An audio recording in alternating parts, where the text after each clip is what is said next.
ભાઈ વેકરી વાળા એમ કે છે કે હું માખણી ખૂંદીને આવું છું, બિલડી વાળા એમ કે હું ભાદર ઠેકીને આવું છું, ભીંડોરા વાળા એમ કે હું વીડી હહોરો આવું છું, કંટ્રોલ વાળા એમ કીધું કે મારે ઠેકી ઠેકીને આવું છું. આપણે પૂછ્યું જાવું ક્યાં, તો માતાજીએ નમમાં જાવું, માતાજીએ પગે લાગવા જાવું.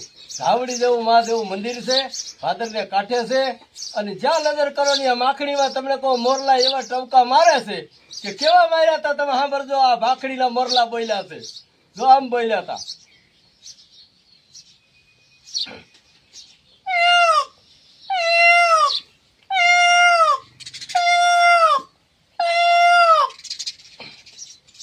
આવતાલ કીધા મહેમાનું માન ભેરાણ વૈખા વિનાનું માન નકામું, ઉગલ રહી ગયો તારો સૂર્ય આઈસમાં હારો નહીં, ધારેલું કામ પણ કર્યા છૂટકો નહીં. આશરો નો ધર્મ કીધો તો પાણી પાઈ દે તો 5 ગુણ કીધા, સા પાઈ તો 6, અનખવરા અનેકદમ મનનો કોસાય તો. કોઈ પણ હગાવાલા આવ્યા તા હગે પાટે ચડી ગયા, હગાવાલા આવ્યા તા હાટે પાટે જમાય, જમાય આવી તો દીકરા માટે જમાય. કોઈ માથા હાટે આવે ને તો એ તો ભાવથી જમાય.